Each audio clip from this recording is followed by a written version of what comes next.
Our next and last speaker is Apurv Gupta, who is our youth representative. He serves as the representative of World Information Transfer to the United Nations in Geneva, Switzerland. Previously has held positions of responsibility as the United Nations Association Youth President of the United Kingdom and Northern Ireland, and the Vice President of the UNICEF UK on campus. In 2013, he founded the United Nations Association Youth Group in the city of Edinburgh. In 2014, his participation as the head of state of the Republic of India to the G20 Youth Summit in Germany provided the Indian government recommendation on human rights and education in the country. Apurv has volunteered directly with affected communities in countries such as India, Thailand, Australia, Peru, and the United Kingdom. Apurv. Thank you, Dr. Durbach. Your Excellencies, distinguished delegates, ladies and gentlemen, and fellow students. My name is Apurv Gupta, and I study at the University of Edinburgh in the United Kingdom. Firstly, I would like to thank World Information Transfer for giving me the opportunity to represent the voice of young people at its 23rd International Conference.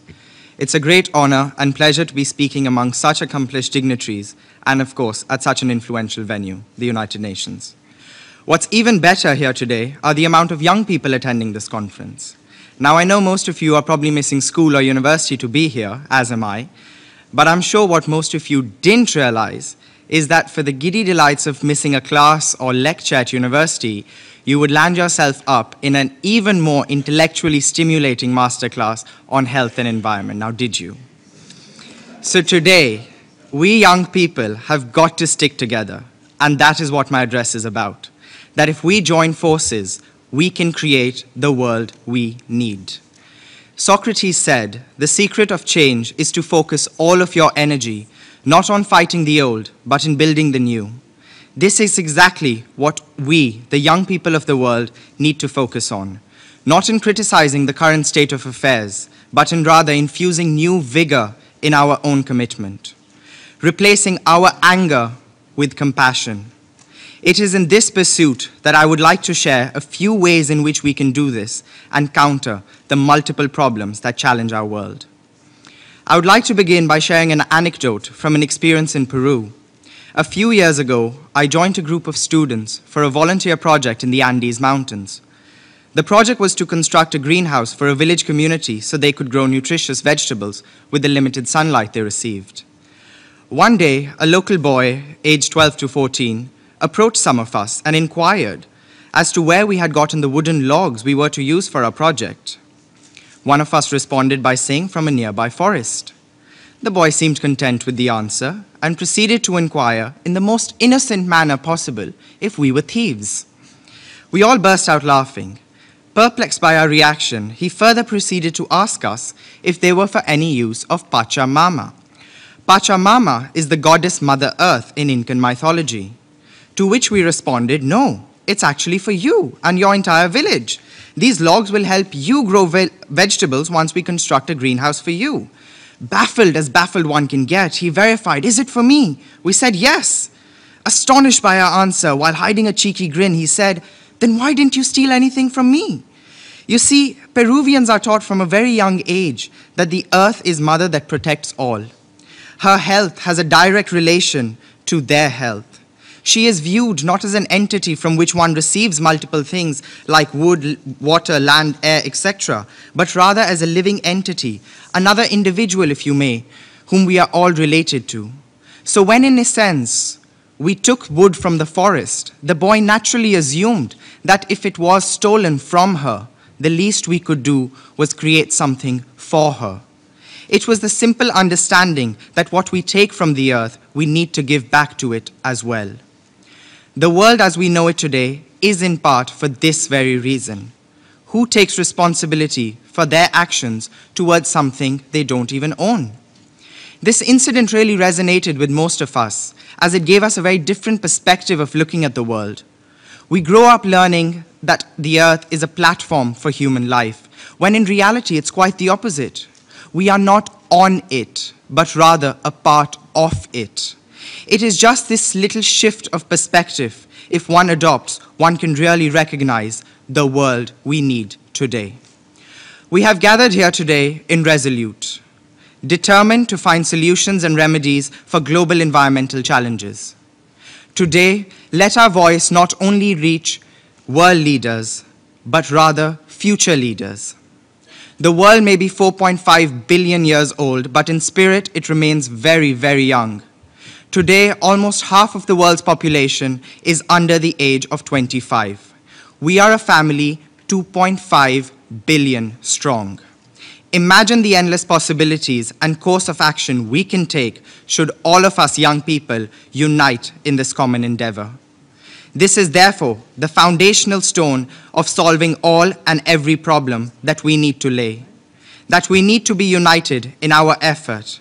The second we stop passing the blame and acknowledging the problems we face, we will have the world we need today. The next step then would be to hone individual talents. Each of us have some skill we can use to better the world we live in. The young boy I met in Peru had the courage and innocence to provoke thought amongst those around him, even though he probably doesn't know it yet. But if we all reflected, I can guarantee you, you will find that one talent that makes you unique.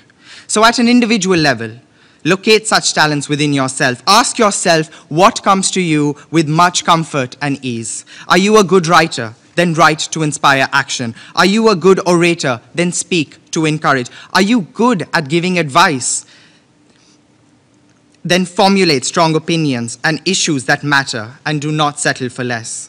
In whatever you do, use yourself as an instrument for change. You are your greatest tool, and inaction is our greatest challenge. If all 2.5 billion of us today pledge to rise boldly towards such inequalities, equipped with the knowledge, will, and talent to tackle them, we will have a world that is awake to such realities, and that is the world we need today. My next advice, and perhaps the most crucial, is about nurturing empathy and compassion. Our world is plagued with many problems, social, cultural, and environmental. Problems that don't discriminate against race, class, creed, or color. We have rising disease and decreasing sanitation, rising population and decreasing occupation, rising environmental degradation and decreasing action, rising poverty and decreasing opportunity. In short, Wayne, if our world was on Facebook and on Twitter, we would have no friends and it would have no followers. We are a generation that will inherit all these crises that are very, very big. But we are also a generation that has never had a better opportunity to address them. As socially sentient beings, we all have the ability to feel without having experienced. One doesn't have to go through the trauma of a hurricane ripping your house apart to feel for someone who has. One doesn't have to lose a loved one to an earthquake to understand the sorrow of someone who has. As humans, we have a fundamental characteristics of feeling empathy. If we can develop the ability to feel and understand the pain of another without ever having met them, it will give us the motivation and reason to create the world we need today. We may come from different lands and speak in different languages or interact in different ways, but in a sense, we are born borderless. We are a generation which is connected 24/7, 365 days a year. This is our privilege and our burden. The challenge is therefore ensuring that these cross-boundary bonds, connections, and networks that we harbor are of a passionate and humanitarian value. How we choose to associate with this power of hyperconnectivity can have a colossal effect on the urgency of action that is much needed in the world today. Your Excellencies, distinguished delegates, ladies and gentlemen, and above all, young people, the climate is changing. So should we.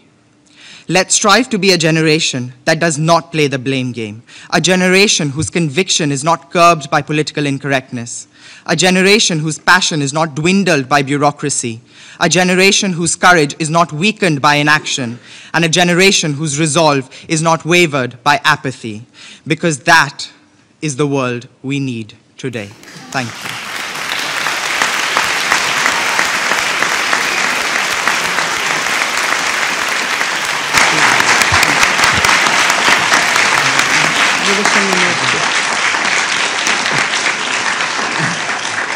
Thank you, Apurv. I knew you wouldn't disappoint me. And there is a question from John Friedrich, which he says, the path forward doesn't look like an expletive. And actually, if you listen carefully to Apurv, he just gave you the answer.